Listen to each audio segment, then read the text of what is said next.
Assalamualaikum warahmatullahi wabarakatuh. Perkenalkan, nama saya Muhammad Zainuddin Mubarak, mahasiswa program studi Hukum Keluarga Islam Fakultas Syariah dan Hukum UIN Sunan Ampel, Surabaya. Di sini saya akan menjelaskan fatwa-fatwa yang telah dikeluarkan oleh Majelis Ulama Indonesia. Yang pertama adalah fatwa talak 3 sekaligus. Talak 3 sekaligus adalah talak yang diucapkan 3 kali dalam satu waktu, satu majelis, satu tempat, atau satu keadaan sekaligus. Jadi ketika dalam satu keadaan diucapkan talak 3 sekaligus, yang menjadi pertanyaan adalah apakah talak ini jatuh langsung menjadi talak 3 atau masih menjadi talak 1. Komisi Fatwa Majelis Ulama Indonesia pada 24 Oktober 1981 telah mempertimbangkan hal ini. Mereka memiliki 2 pandangan. Yang pertama adalah pendapat jumhur sahabat, para tabi'in, dan 4 mazhab yang menyatakan bahwa talak yang diucapkan 3 kali sekaligus dihitung langsung menjadi talak 3. Adapun pendapat Imam Tawus, pendapat Madzhab Imaniyah dan Ibnu Taimiyah serta Ahlu Az-Zahir menyatakan bahwa talak yang diucapkan 3 kali sekaligus masih dihitung sebagai talak 1. Fatwa MUI memutuskan untuk mengambil pendapat yang pertama karena dianggap lebih kuat dan mendukung penerapan Undang-Undang Perkawinan Nomor 1 Tahun 1974 serta PP Nomor 9 Tahun 1975. Fatwa ini berfungsi sebagai takyidi penguat hukum yang sudah ada karena mendukung regulasi negara tentang prosedur talak yang harus dilakukan di pengadilan agama. Adapun teori karakter fatwa ini adalah fatwa non demokratik. Fatwa karena mengikat dan harus sejalan dengan peraturan yang sudah ada, peraturan hukum yang sudah ada.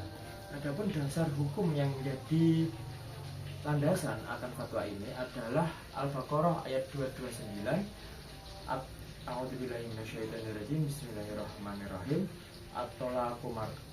At-talaqu marratan fa imsakum bima'rufin aw tasrihum bi ihsan. Al-ayah yang menyebutkan bahwa pentingnya kehati-hatian dalam pengucapan talak, sehingga dalam pengucapan talak harus lebih dipertimbangkan lagi dengan matang, dipikir dengan tenang agar tidak boleh ada ketergesa-gesaan dalam pengucapan talak ini.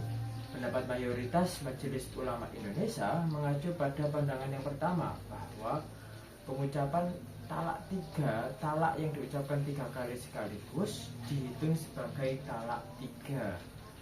Adapun ketentuannya harus diucapkan 3 kali dalam satu majelis atau satu waktu. Yang kedua adalah tentang iddah wafat. Iddah wafat adalah masa iddah yang dilalui oleh perempuan saat ditinggal wafat oleh suaminya. Adapun Majelis Ulama Indonesia telah dalam sidangnya pada 16 Desember 1981 menyatakan bahwa iddah wafat ini harus berjalan selama 4 bulan 10 hari. Dasarnya adalah Al-Baqarah ayat 234. Bismillahirrahmanirrahim. Walladzina tawaffawna minkum wa yadharuna azwajan yatarabbasna bi anfusihinna arba'ata asyhuri wa asyra. Ada kata arba'ata asyhuri wa asyra yang menyatakan bahwa wanita yang ditinggal wafat suaminya harus menjalani masa iddah 4 bulan 10 hari dengan tujuan untuk menjaga rahim, memberikan kejelasan apakah sang wanita tersebut dalam kondisi hamil atau tidak. Kedua, tujuannya adalah agar memberikan kesempatan bagi wanita tersebut untuk memantapkan hati dalam memulai kehidupan yang baru. Adapun kesepakatan ulama menyatakan bahwa wanita dalam masa iddah wafat tidak boleh berhias. Ada pendapat lain khilafiyah ulama dan Ibnu Hazm sependapat menyatakan bahwa kebolehan wanita menjalankan ibadah haji dalam masa iddah. Namun pendapat ini ditolak oleh jumhur ulama. Fatwa ini memiliki peran ta'yidi, yang berarti penguatan hukum yang sudah ada, karena mendukung pemahaman fikih yang telah berlaku serta tradisi ulama terdahulu dan mempertegas posisi hukum Islam dalam keadaan ini. Karakter fatwa ini condong ke non-demokratik fatwa karena mengikat dan tidak memberikan ruang bagi perempuan dalam menjalankan iddah wafat. Adapun inti dari fatwa ini adalah wanita yang ditinggal wafat suaminya harus menjalankan masa iddah selama 4 bulan 10 hari. Kedua, wanita tidak boleh keluar pada malam hari kecuali dalam kondisi darurat. Ketiga, wanita dalam masa iddah ini tidak diperbolehkan melakukan perjalanan jauh, termasuk perjalanan haji karena melanggar ketentuan iddah. Yang terakhir adalah fatwa tentang pengucapan sighot taklid talak. Sighot taklid talak ini adalah janji yang diucapkan dalam sebuah pernikahan. Ketika janji tersebut dilanggar, maka talak secara tidak langsung jatuh dalam pernikahan tersebut. Adapun fatwa MUI dalam sidangnya pada 7 September 1996 menyatakan bahwa sighot taklid talak ini dalam pernikahan sudah tidak berlaku.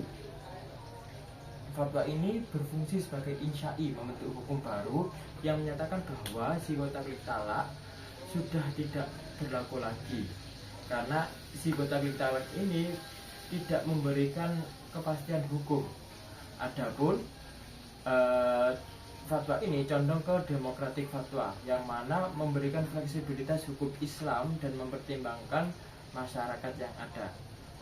Sighot taklid talak ini sebenarnya bertujuan untuk melindungi hak-hak istri, karena belum ada peraturan yang belum ada regulasi yang mengikat dalam sebuah pernikahan, sehingga ditakutkan ada perceraian sepihak.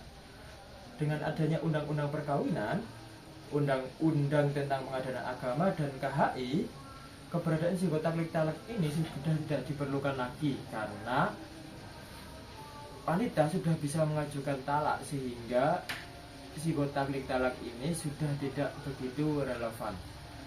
Sekian penjelasan tentang fatwa yang saya paparkan. Jika ada kesalahan informasi, saya mohon maaf. Cukup sekian. Wassalamualaikum warahmatullahi wabarakatuh.